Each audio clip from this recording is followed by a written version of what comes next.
So anyway, this one I'm going to title this one Beatle Fights.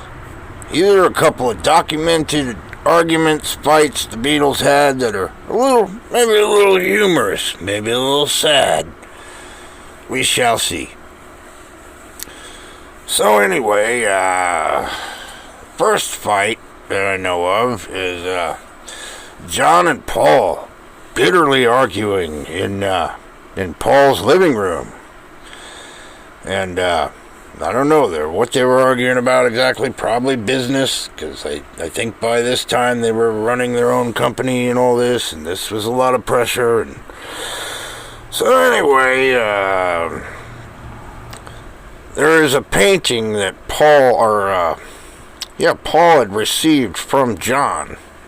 John gave Paul this painting. He's like, "Here, man, I painted this for you. Hang it up in your house."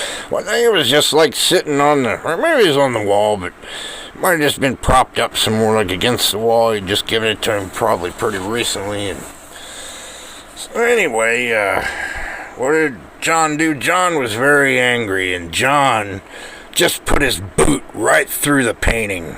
That's kind of funny, you know. I painted you a painting. Well, guess what? Now I destroy it because I am angry.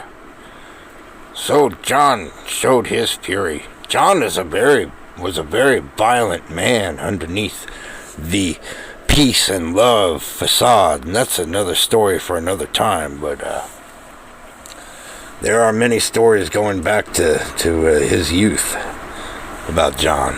But right now, continue with the Beatle fights, and this one is a little more. This one's a little more detailed. Another fight, and this one, believe it or not, involves Ringo. Poor Ringo. John and George. This is during when they were arguing about business a lot, and Let It Be, and it's very tenuous. And John and George sent Ringo on a fool's errand.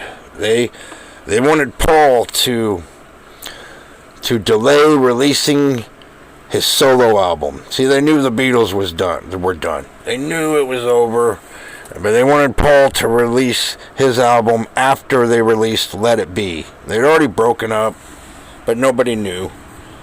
The world did not know. And they wanted Paul to delay the release of his solo album. He wanted to put it out like the same day or a week before or something. Yeah, I believe it was a week before.